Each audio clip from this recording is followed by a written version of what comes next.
Hi,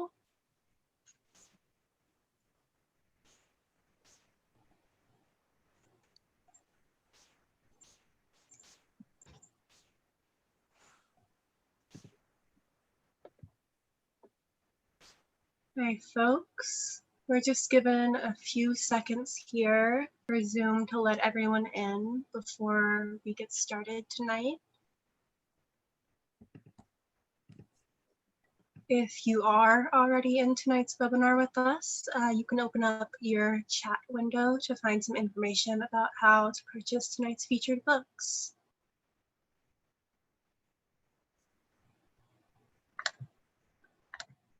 All right, good evening and welcome to tonight's live online author event with Greenlight Bookstore. I'm Chelsea from Greenlight, and we are thrilled to host tonight's event, Authors in Conversation, Taiwanese Diaspora Literature, featuring K-Ming Chang presenting her book, Bestiary, and Jessica J. Lee presenting her book, Two Trees Make a Forest.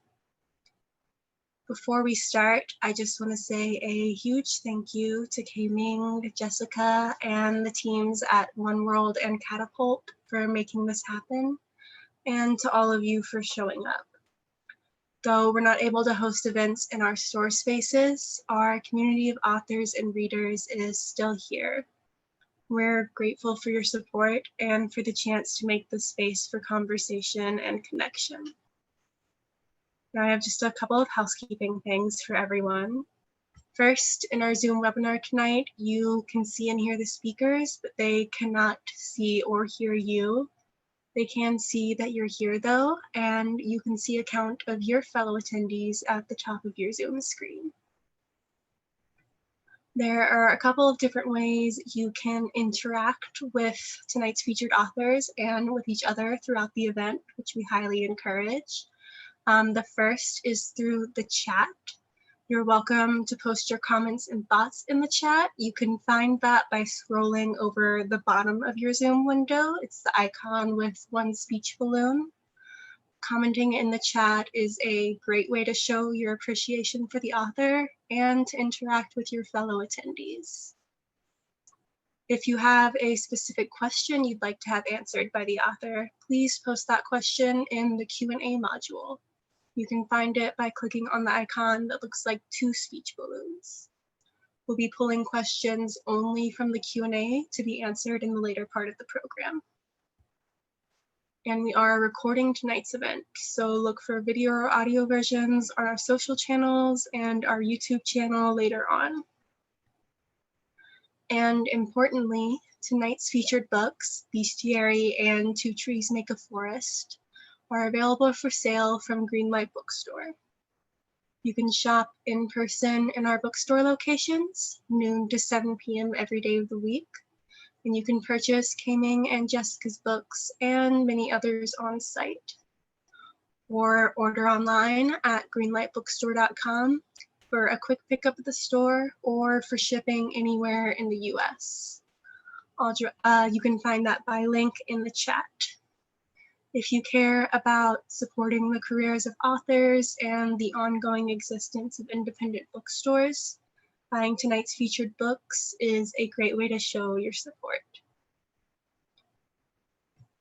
Our featured authors for tonight are K-Ming Chang and Jessica J. Lee. K-Ming Chang is a Kundiman Fellow, a Lambda Literary Award finalist, and a National Book Foundation 5 Under 35 honoree.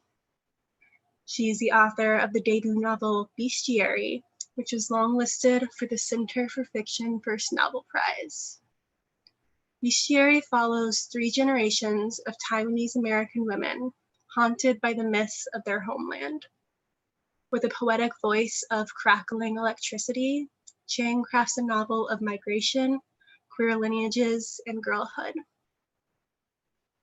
Jessica J. Lee is a British-Canadian Taiwanese author and environmental historian, and winner of the 2019 RBC Taylor Prize Emerging Author Award. She received a doctorate in environmental history and aesthetics in 2016, and her first book, Turning: A Year in the Water, was published in 2017. Jessica is the founding editor of the Willow Herb Review. Her new book, Two Trees Make a Forest, is an exhilarating anti-colonial reclamation of nature writing and memoir, rooted in the forests and flatlands of Taiwan. This genre-shattering book, encompassing history, travel, nature, and memoir, is an extraordinary narrative showing how geographical forces are interlaced with our family stories. Each author is going to start us off with a reading from their book, and then they'll be talking with each other and with all of you. I'll let our first reader, K-Ming, take it away. Hi all, thank you so much for that intro, and I'm so excited to be talking with Jessica today. I'm such a huge fan of her book, and there's just so much that I want to talk to you about. So I'm just really, really happy, and thank you all for attending as well. So I'm going to read a really brief excerpt from Bestiary. This particular section is part of a longer section that retells the story of Meng Jiangnu, who's a girl who grows from a gourd tree. And this section I thought was fitting because I wanted to read a little bit about trees. And I found out about these things called daughter trees, which are real. And as soon as I heard it from my mom, I was like, I have to write about them. And so they made it in this particular section. So I'll start now. Meng Jiangnu grew at the rate of a tree and could be fed only soil, silt, water, and insecticide in the form of vinegar.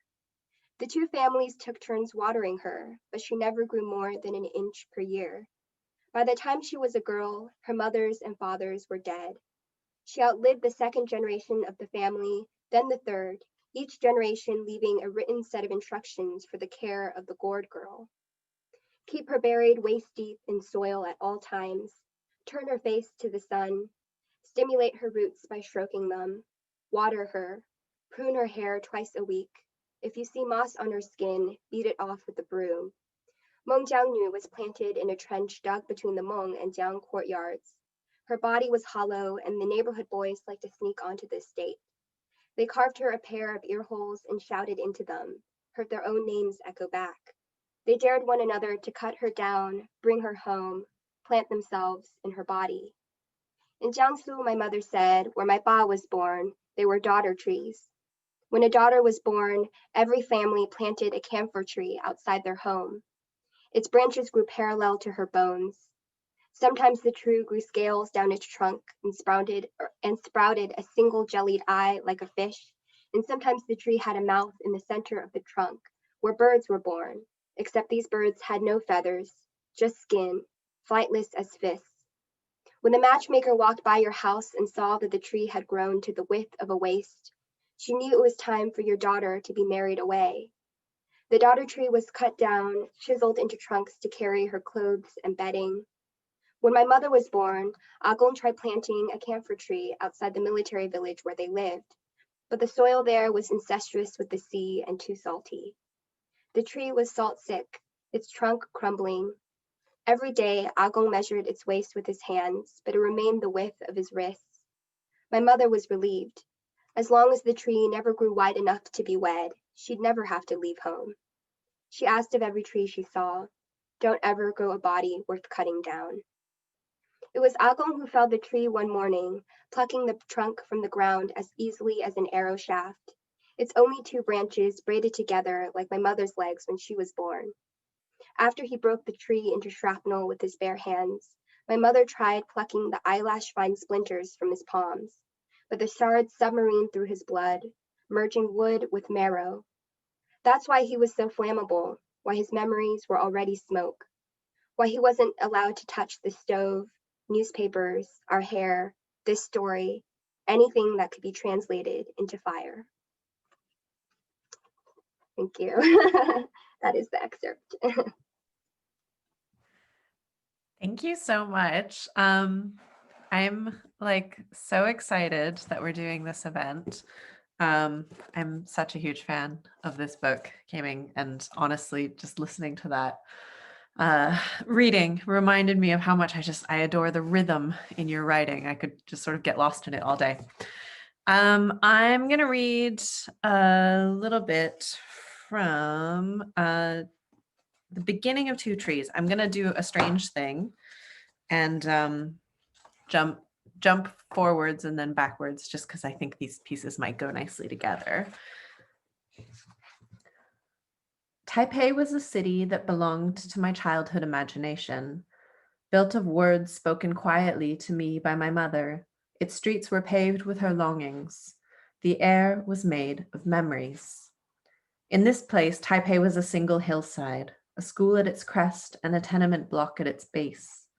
A packed dirt road cut a straight line between them, bustling with street food sellers in carts that looked uncannily like the Toronto hot dog vendors of my youth. There was no wind and there were no trees. The light was yellow, and the only smell was that of the chou tofu my mother missed most after leaving Taiwan. But does it really smell like poo? I would ask her, having never smelled chou tofu before. Not at all. It smells delicious, she would reply, tucking me into bed. Then why is it called stinky tofu? She would shrug, smiling as if a morsel of that memory had just passed her lips. Every day, as a schoolgirl, my mother would linger on the hillside buying snacks, avoiding going home after school. She loved to eat, so her face was rounder then, her body plumper, like the one black and white photograph I'd seen from that time. She bought tofu and spring onion pancakes and sugarcane juice with handfuls, I imagine, of silver coins. By the time she would make it home, it was sundown. The apartment was green-gray and dark, with bars over the windows and plants everywhere. Dust hung suspended in the air. She would sneak quietly in to avoid getting into trouble, but she wasn't quiet enough. My grandmother had been angry that she'd taken so long to come home. Worse, she was getting a bit fat. Paul waved the meat cleaver. There were angry words, and my mother was bundled into her bedroom, the door locked. She told me about Taipei in fragments, and sometimes I wonder if this was all she could remember. Taipei in 1960 was home to nearly 1 million people, but the past she reconstructed for me was a small picture. My grandparents, herself, and a wok full of deep-fried tofu. An entire city reduced to a single road of street vendors. In adulthood, my time in Taiwan relieved me of this naive picture. I found a city unfolding from the flatlands of the western coast, a web of aging concrete apartment complexes towered over by glassy high-rises. Elevated highways spiraled, ensnaring the scooters that pollinated the thoroughfares with fumes. Tiled walls were caked with algae, and on every old building, the signs of nature's tenacity showed themselves. Ferns growing from brick-thick ledges, flowers springing skyward from the joints of old awnings. Tucked into a river basin with leaf-laden slopes on all sides, the city center was flat and uniform. The stark, lonely hillside of my childhood imagining was nowhere to be seen. Instead, the green hills that surrounded the river basin were the dark background to my every movement. But in Taiwan, I found myself botanically adrift, as unsure of the trees as I was of the ferns that sprouted from windowsills. Taiwan's plants are too many to name. A green washes itself over Taiwan's hillsides, a mottled deep hue that reminds me more of lake than of land, of darkened waterweed more than tree. The green rolls out on the horizon, glinting with occasional light, but more often steaming with the low-hanging clouds that cling to the border between hillside and sky. That verdant hue is unlike any other I know. I searched books for a guide. I found in the works of 19th century British geographers a strange vision of the island. Their accounts of Taiwan's inner reaches held a trace of terror, the plants too foreign, the forests too thick. They wrote of the island as beautiful yet threatening, a wilderness overgrown. The sublimity of extremely high mountains found an analog just as readily in darkened woods. These portrayals mingled beauty with fear, with curiosity and exoticism, occasionally with disgust.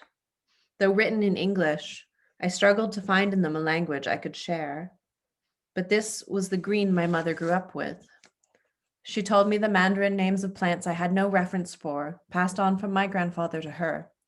Panghuangmu, phoenix or flame trees, and bajiao, a fibrous, inedible species of banana. her childhood through the names of trees. I turned their names over in my mouth, stretching their shapes into my mind, and found in them a longing to remember the things I had not known. Thank you. Wow. Oh my goodness. Good snaps. Also, I love this comment too about such evocative prose. I completely 100% agree with that. I really wish we could take a show of hands and find out how many people in the audience are Taiwanese. I know. Maybe if you want to comment, leave us a comment and then we'll see. If you'd like to comment, yeah, and let us know if you're Taiwanese, part of the diaspora. I mean, let us know, but no pressure too. You know, it's not a census, so we'll accept you if you're not as well. Exactly. Oh, but this is exciting. Yes. Okay, so I'm going to jump in because I would really, really like to know a little bit about where Bestiary comes from. If this was a story that you were sort of like living with for a long time before getting it on the page, and how it came about. Yeah, like. Oh, thank you. Yeah, I would. So basically, it was actually a complete accident. And I kind of tricked myself into writing it. It was like a Jedi mind trick. It was really interesting. Basically, I'd been writing poetry for a really long time, and I really never thought that I would be able to write prose, because to me, prose is about like cohesion and like solidity. And what's really interesting too, because reading your prose, I'm reminded of like the possibilities of prose, because the way that you like interlace memory and like migration history and like all these different like splintering histories is so incredible. But yeah, so I was like, oh, I was like plot, character, like cohesion, I can't do that. And it was in a poetry class, we were supposed to write like a micro memoir piece. So I was like, it's homework, I have to do it, or I'll fail the class. And so I wrote my first prose piece, and it was actually about the grandfather figure in the book. And what was really interesting is the feedback from that was like, oh, you know, you wrote about this patriarchal figure, but it's actually about the women in the family. It's actually about their voices and their stories. And, you know, he's interesting, but the way that the women respond to him is the most like resonant thing. So I was like, oh, what? And then as soon as I started to write about the women, I was like, oh, I could go on forever. And I started to realize that I had inherited a lot of like matriarchal or matrilineally passed down oral stories, especially because the maternal line of my family is indigenous. And so there's such a history of the oral tradition and oral stories. And that like all these voices in my head were like, oh, remember this, write about this, do this. And I kind of just listened to that. So yeah, it was completely an accident. I don't know if that's interesting or not. No, I think that's really, I mean, this is always the thing, people are like, oh, would you ever try this or that as a writer? And it's like, I've tried writing fiction and I really enjoy it for like a page. And then I start to panic because I'm just like, I have to make this up. Like, no, because No. I'm a nonfiction writer. I'm like, I go to the library and I take out stacks of books and I do research, you know?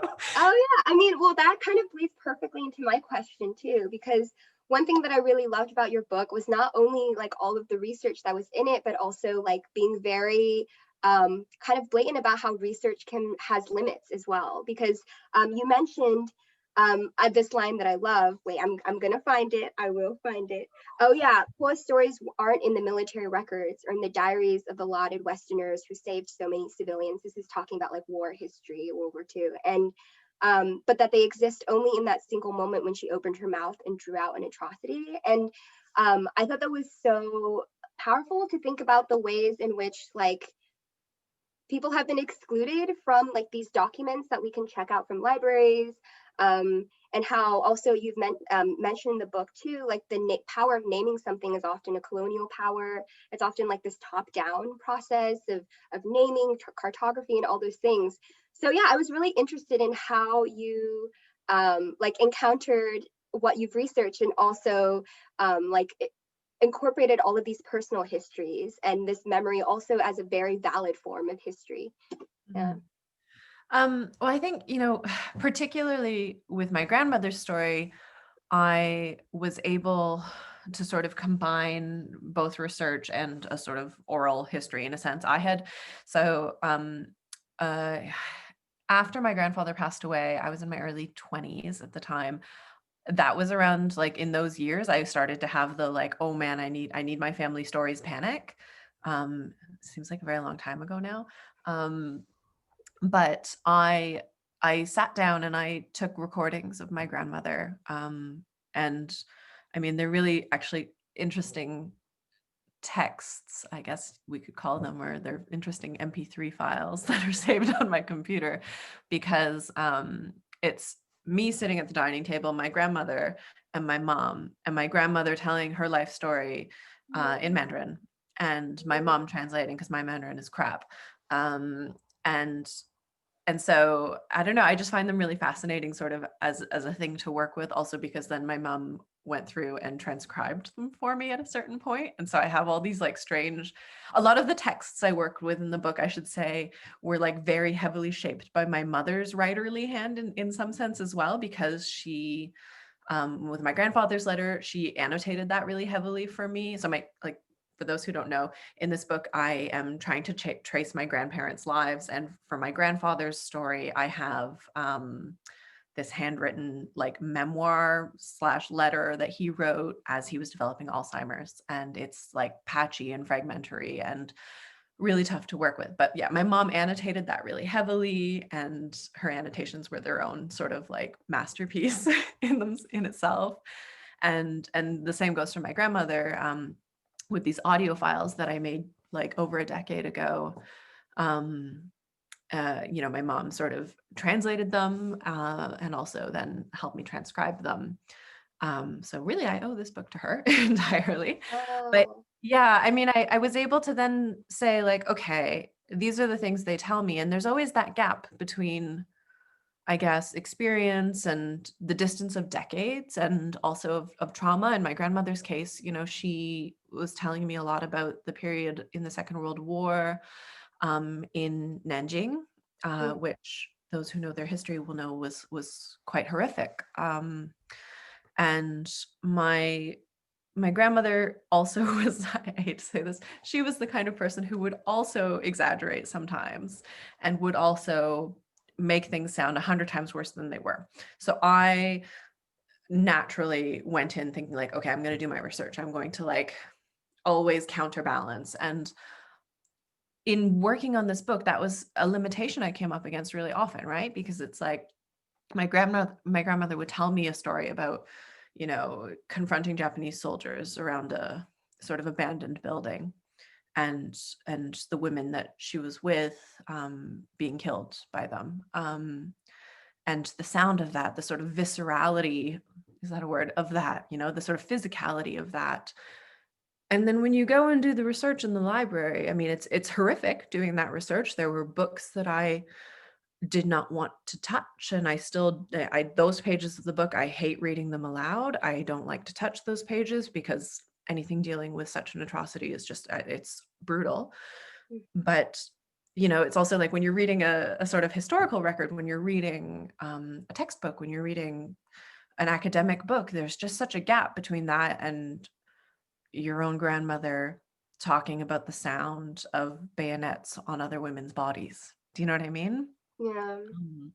So I don't know, it was like so much of this book was about, I think, confronting that limit and addressing where actually we either can't we can't sort of corroborate things with research, and where actually sometimes stories need to be enough, and this is where I think, for a nonfiction book, I think I really, hopefully, address this issue of like, there will be stories that we can never verify, but that doesn't actually like lessen their validity, their truthfulness, their impact. Particularly family stories are those kinds of stories. And I'm sure that is also like so much, you were saying like so much of what you carry as a writer is to do with oral tradition, right?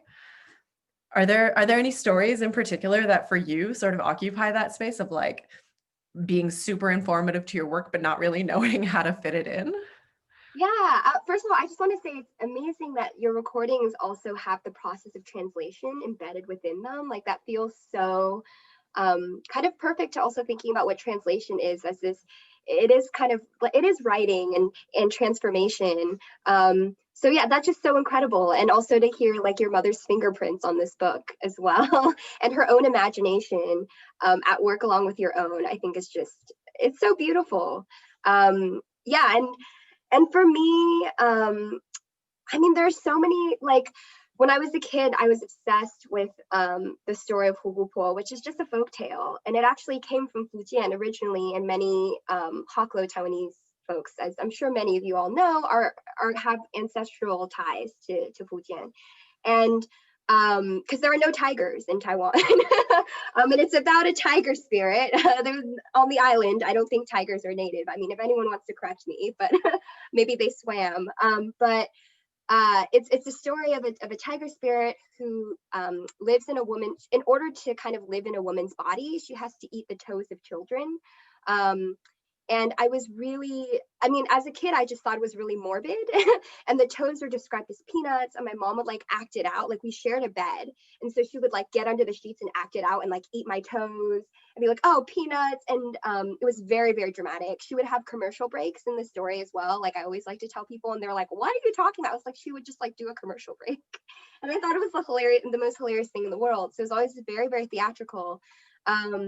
And as I grew older, I realized that my obsession with the story also comes from my obsession with, like, what does it mean to be a good mother or a good woman, and the ways in which that story, which is a children's folktale, there's so much embedded in it about what it means to, like, quote unquote, not have a maternal instinct, to not sacrifice oneself for this quote unquote maternal instinct, and how that kind of villainizes her in the story.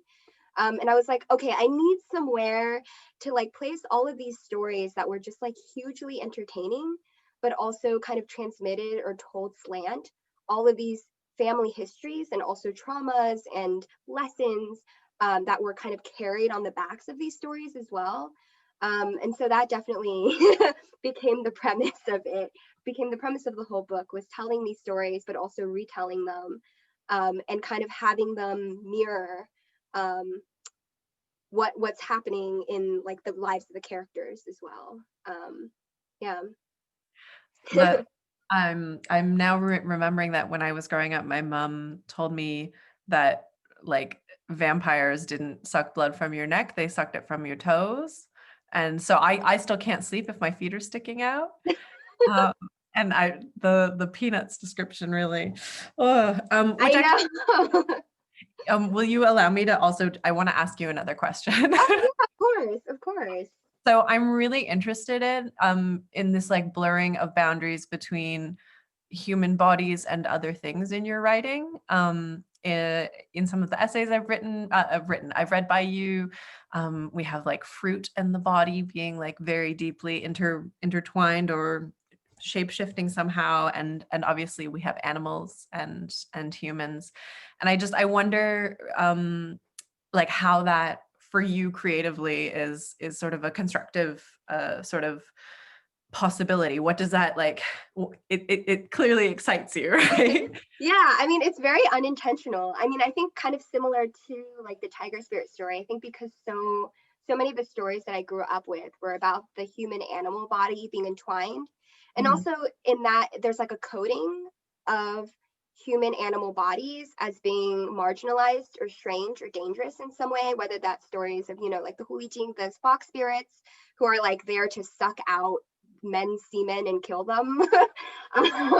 Or, you know, like all these different kind of possessed by spirit, possessed by animal people, and especially in very specifically like Chinese stories, not so much indigenous Taiwanese stories, where I think that marginalizing the human body on the basis of like animal, like that's not quite in that imagination. It's more in the like I'm thinking like Strange Tales from a Chinese Studio, which is a book that I loved and reading from as a kid. Like, so I was really interested in what does it mean to write about these kinds of like marginalized bodies, but not in a way that necessarily like estranges them from everything else, but is a source of power.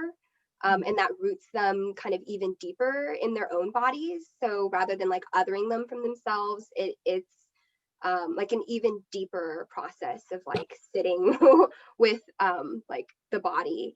Yeah, and just like being really drawn, I think, to like the strange or the ghostly. Um, I mean, I think that's also just like the product of like writing about queerness, writing about like all the ways in that like there's a kind of estranging of that in like typical narratives. So like a little bit of a subversion that I think I want to do, but also like I was mentioning, like yeah, I'm just really interested too in like kind of decolonial or anti-colonial narratives of like human animal relationships as well. Like what does it mean, like, you know, indigenous Taiwanese hunting traditions like are now being criminalized in Taiwan. Like in Taiwan it's like, you're indigenous, you're not allowed to hunt on this land that we we occupied and kind of stole from you.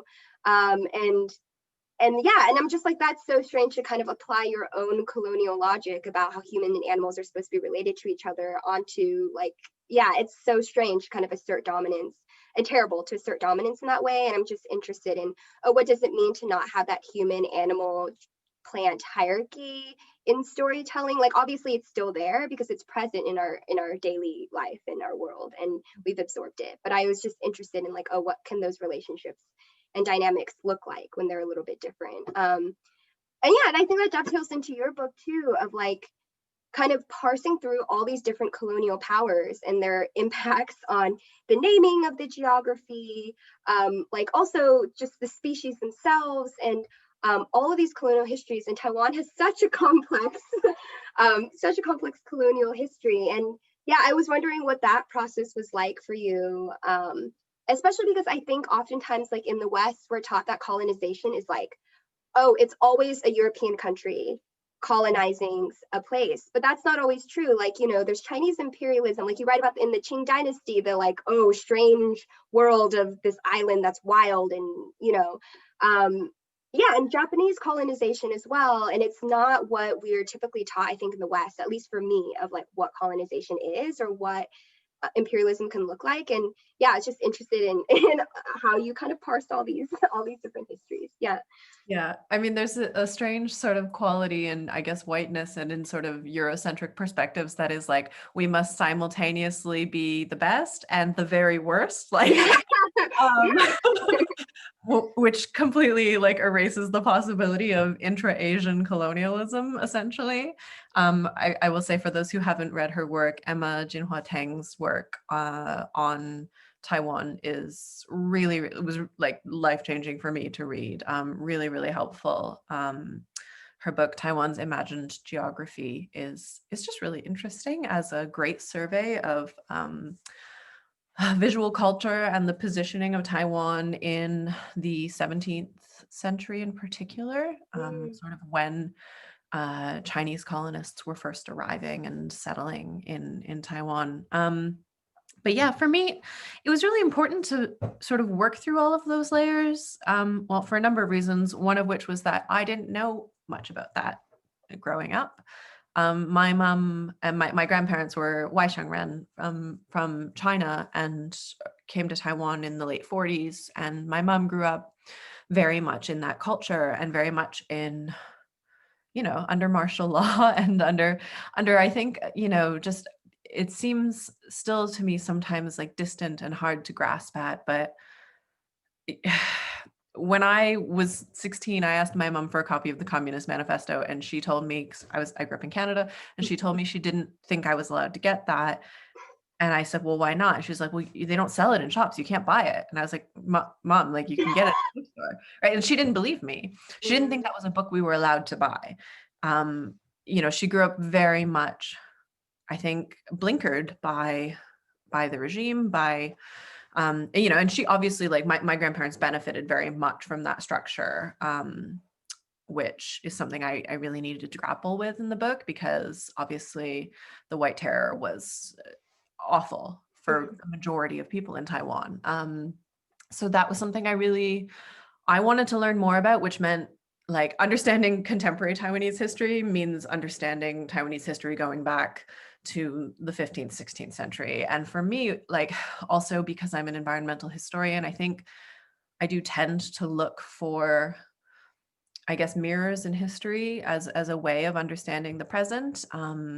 And so this book it was very much about finding mirrors like in time, but also at levels of scale. So, I knew that I was going to be writing my grandparents' story. I knew that I was going to be writing these very personal and very particular journeys that I did, going hiking and Mm. going walking and going swimming and whatever else I was doing in the mountains and elsewhere in Taiwan. And so I knew the sort of small scale, right? And so it was like building sort of mirrors through time in different centuries, but also sort of scaling up and understanding that like that personal story was also a much wider political story. And I needed to have all of those registers sort of, in parallel. So yeah, I spent a lot of time like looking at old maps. That was really fun. Mm. Actually, that's like one of my favorite things to do, is to look at old maps, because I think they tell you a lot about how a place was viewed and how that changed over time. If you look at early maps of Taiwan from the 16th and 17th centuries, um, right through to the 18th, it's bizarre, right? It like starts out like when Europeans are mapping it, it's just like a rectangle with like, these are our useful ports for trade, and then it becomes like, okay, these are like places where we've got the Dutch East India Company and Spanish forts up there. And suddenly there's like a little bit more detail, but it's like through until the 18th century that there's just like nothing on the east side of Taiwan. It's just like mountains, wilderness. There's one map, and I write about it in the book. It was a French missionary map, I believe.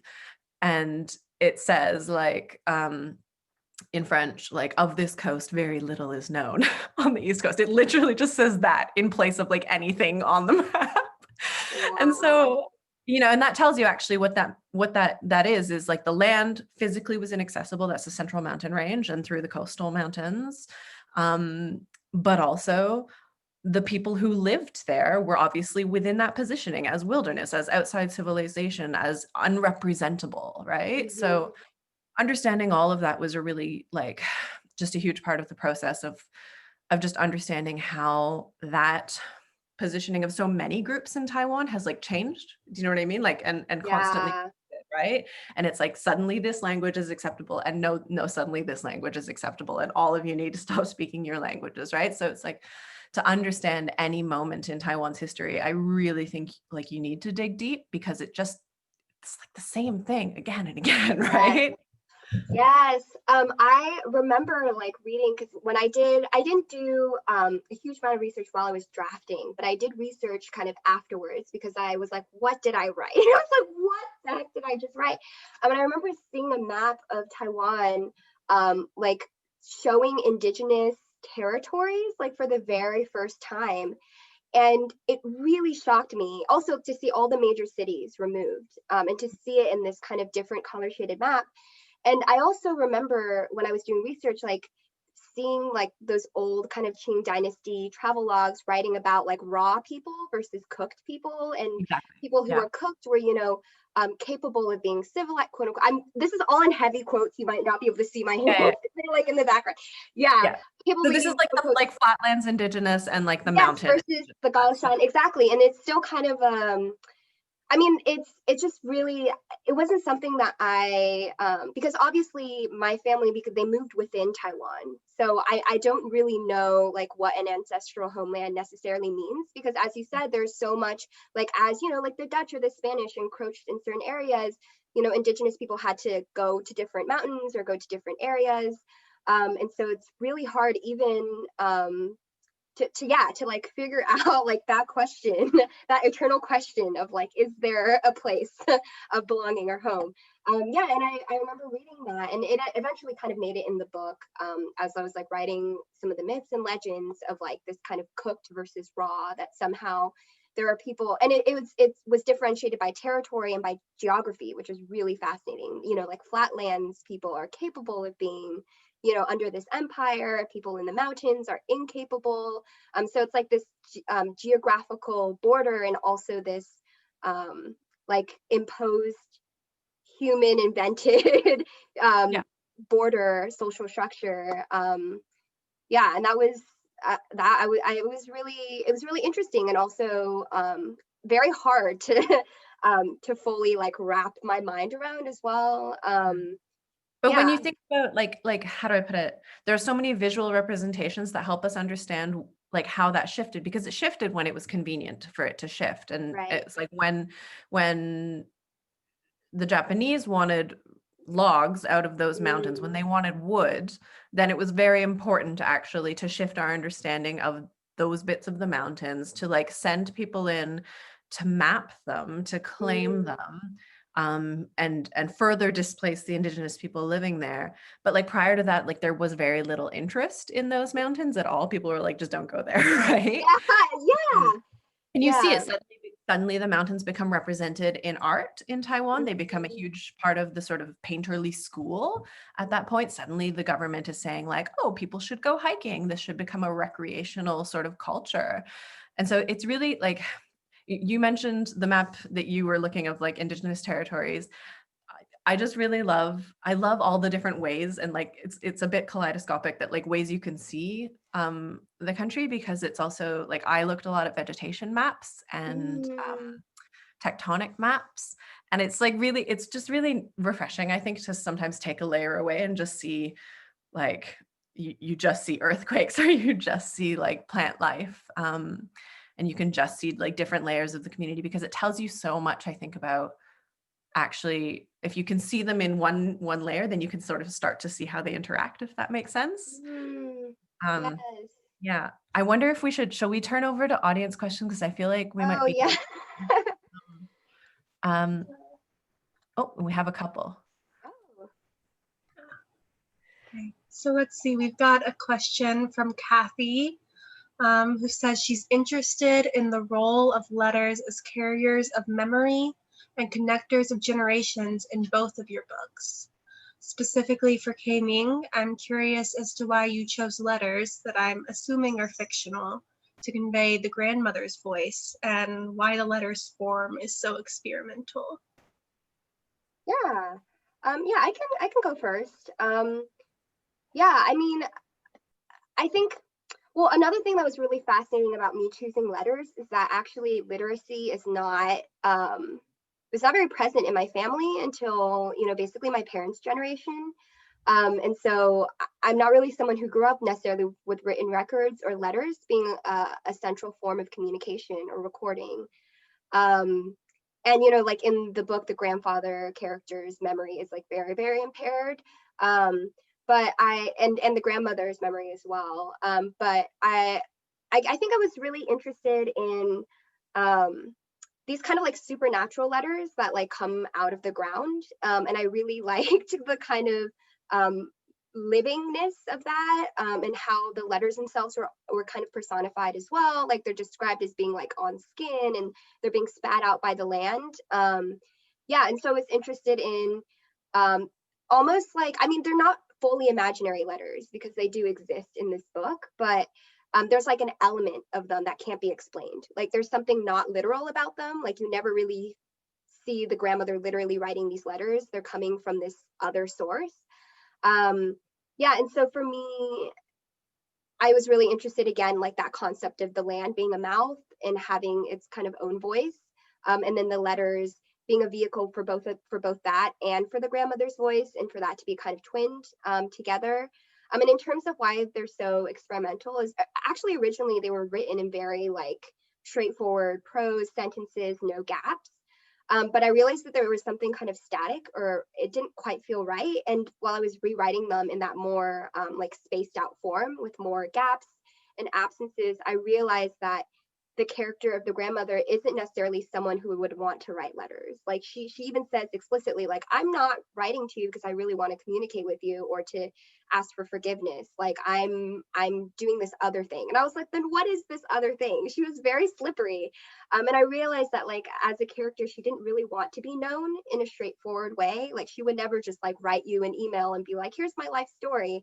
That there was something a bit, again, like ungraspable about her character, and that even she herself didn't quite know what she was writing about or why she was writing. And I was so fascinated by this idea of like letters that don't really have like that you don't know why you're writing them. I was like, oh, that's so fascinating. I want to know more. Like, I want to know more about this. And so I wanted to delve into that mystery a lot. And that's when that kind of strange splintered form became present. I was like, oh, she wants to make it hard for you to understand what's going on. She wants to disorient you. And this is very in line with her as a character. Yeah. That chimes so well with like the real life letters that I actually have in my book. Like, yeah, great. Lots of gaps does not actually function as a helpful letter. Thank you. All right. Yeah, we've got a question here from Roxanne for K-Ming. What's the connection, if any, between queerness and the magical imagery in your book? Oh, yeah, I mean, my not serious answer, this is not serious at all, is that I always joke that the tail that the daughter grows is like a dildo. Like, I always joke about that because I joke about it because it's like kind of functions that way in certain parts of the book. And I was like, oh God. And one of my friends pointed that out and I was like, oh, wow, yikes. But also great. That like sounds amazing. But I just thought it was really hilarious. So there is that kind of like literal, symbol of the tail. But then also I think, again, like what I was saying about oftentimes, like I was reading Strange Tales from a Chinese Studio by Pu Songling, and there are queer stories in it. And it's always about like, oh, a man falls in love with another man. And it turns out that other man is a fox. And he's going to kill you, again, by draining you of your masculine essence. And again, this kind of like othering. It's like, oh no, he's possessed by something else, by something other. And so and that takes the form of something supernatural, like not of this world. And kind of similar to what I was saying before, I was really interested in leaning fully into that and being like, okay, there is this otherness, this magical strangeness, but what if it's not quite so other? What if it's kind of ingrained in the fabric of this story and is naturalized in a way? And that, that source of, fox spirit, tiger spirit, snake spirit is actually, it's a source of power as well. And not just something that was like completely a source of shame or I was like, let's bring it in, let's do more of that instead of leaning away from it. Yeah. We've got a question here in the chat also for K-Ming. How do you write so much? You produce a lot of work in a short space of time, as seen by your many publications this year in online journal and magazines, as well as your novel.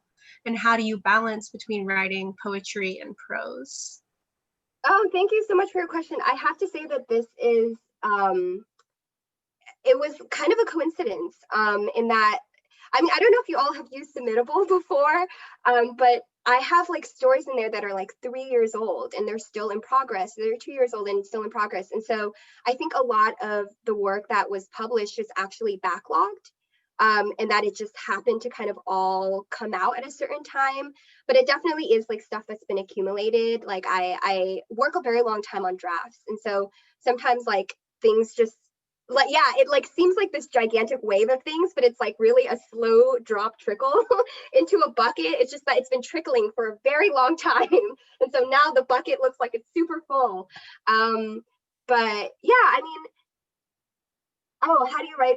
Producing, I mean, a lot of it too was like having time limits. So when I was like working on Bestiary, I was also working a couple of jobs. And so I wouldn't have a lot of time to edit and like really reflect. So I was constantly just like, okay, I'm going to try to write a couple hundred words here, try to write a couple hundred words there. And I would just like not look at it. And that helped me. I was like, the more I don't read my writing, the more I'm able to actually write. I don't know if you have that experience too, of like, and in terms of balancing between poetry and prose, I'm definitely in more of like a prose mode right now, but like poetry as an influence and as something that I read is still very present in the way that I approach prose. But I also wanted to ask, because I'm super curious when you mentioned, I want to ask Jessica, because I remember when you were mentioning writing fiction, do you feel like you're also like going in that different like genre direction, or is it something that you're like, no, I'm putting that aside, not working for me? I think it's like something I do like alone in my bedroom and don't show anyone. Like writing for a long time, right? But no, I think, I mean, I also, I'm at that point now where it's like I have a very carved out space in the nature writing space, which is great and really exciting. And so I don't know, I'm starting to think about what I want to do next. And it's like I really enjoy writing bits of fiction here and there, but I don't know if I'm in a position where I could like sustain it. Um, Also because I just am like so, how do I put it?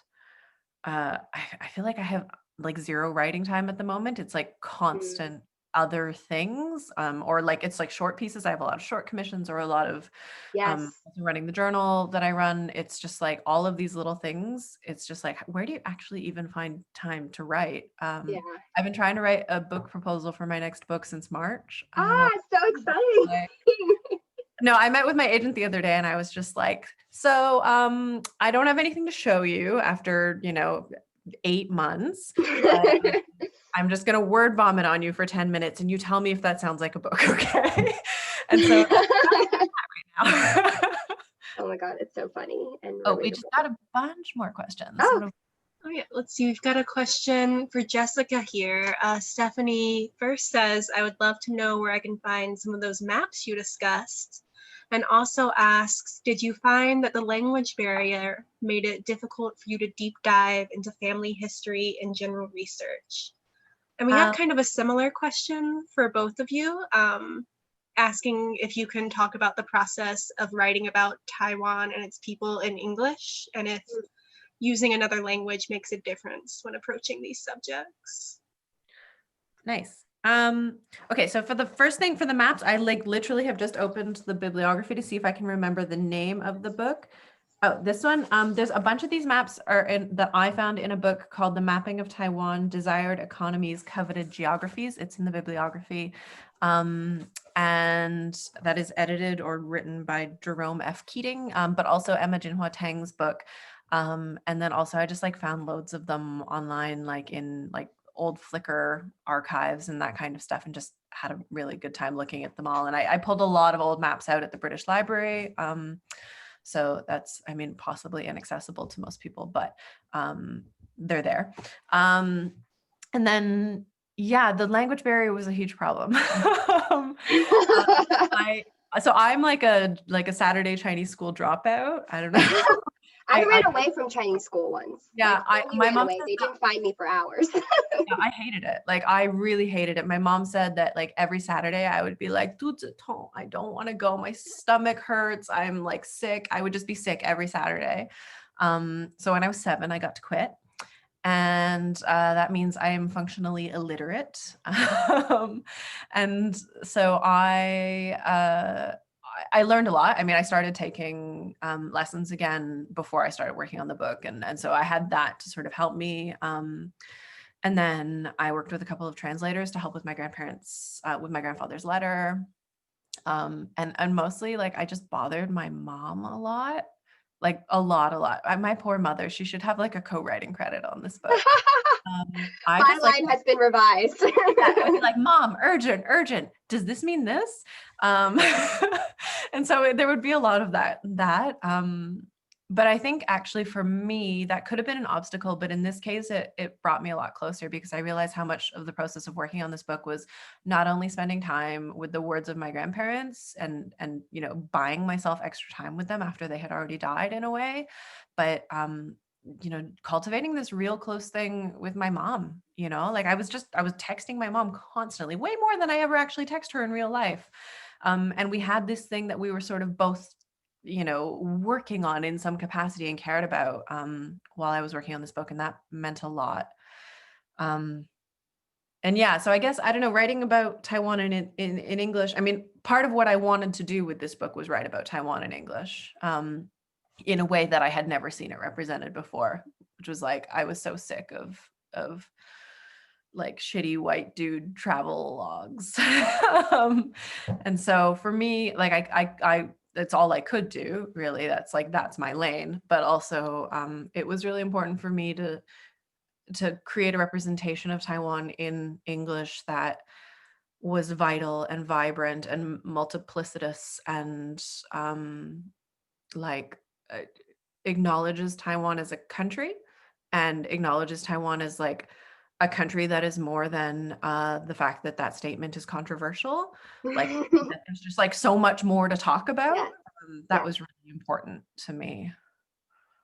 Yeah, I mean, similarly, I feel the same way in that I never kind of questioned writing in English about Taiwan because, you know, I am part of the diaspora. I am kind of a hodgepodge of many things, and you know, I'm mainland Chinese on my father's side, and so I never felt and maybe it's good too to not necessarily feel ownership over an identity, because I think it gives you a lot of space to like realize that like countries are fake and that borders are horrible, and there's a certain like perspective that feels very important and formative to my identity, which is very you know yeah, kind of different than I think if I had been trying to write towards like a quote unquote idea of authenticity, which doesn't really exist.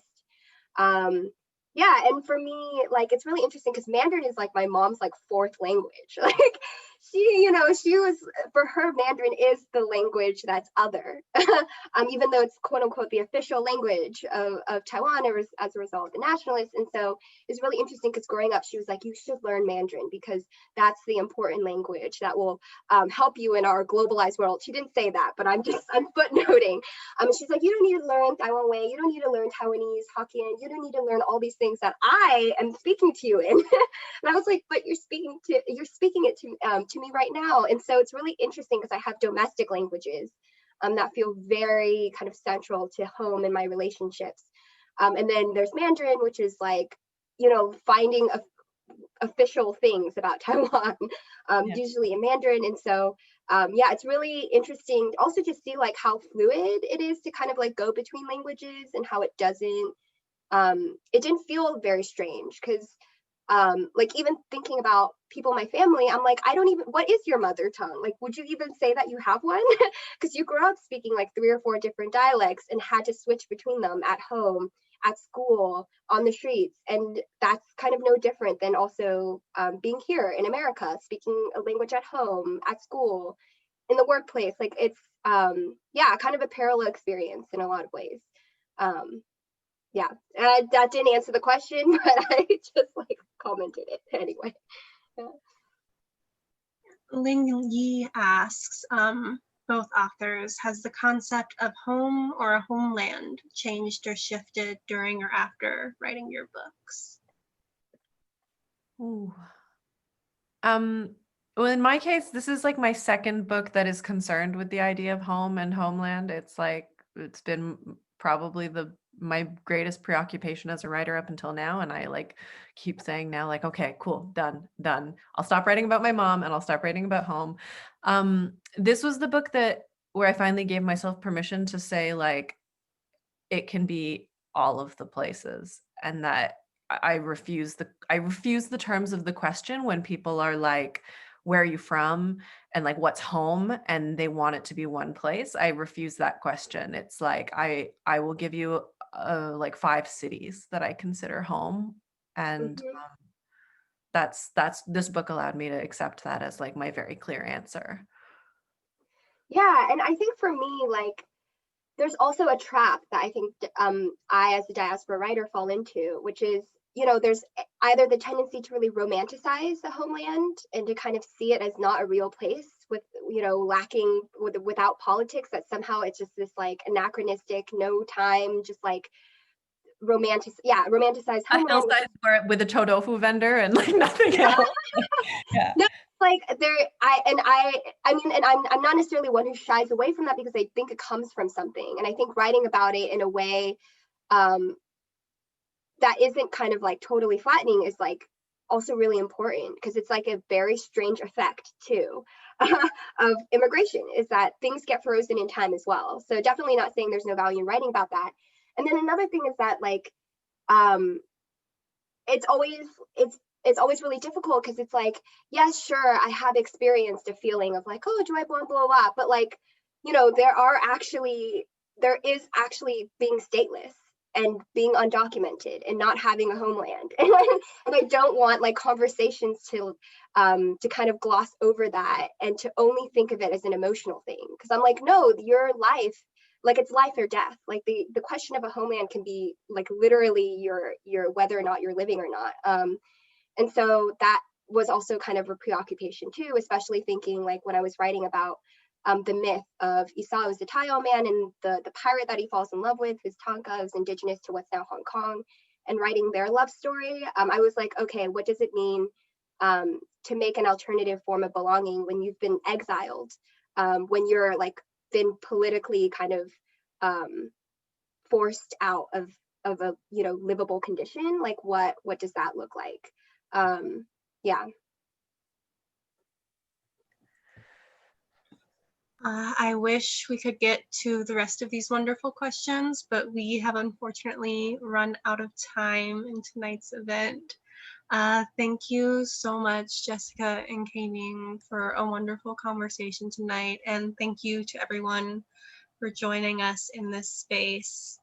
A reminder, if you missed any part of tonight's event, or if you just want to indulge in a rewatch, that it'll be up on our YouTube channel, Greenlight Bookstore, within the next couple of days. So keep an eye out there. And I'm also pasting the links in chat to buy Bestiary and Two Trees Make a Forest if you haven't already picked up your copy. If you're local to Brooklyn, Greenlight's open noon to 7 p.m. every day. Or you can order online either for local curbside pickup or for shipping anywhere in the US.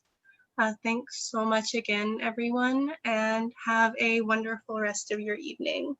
Thank you so much. Thank you. I'm so glad we got to do this. Yes, it's so wonderful. And thank you all for your questions. Yes, such good questions. I know. I'm sorry we couldn't answer them all. Thank you. Thank you. Enjoy the rest of your evenings.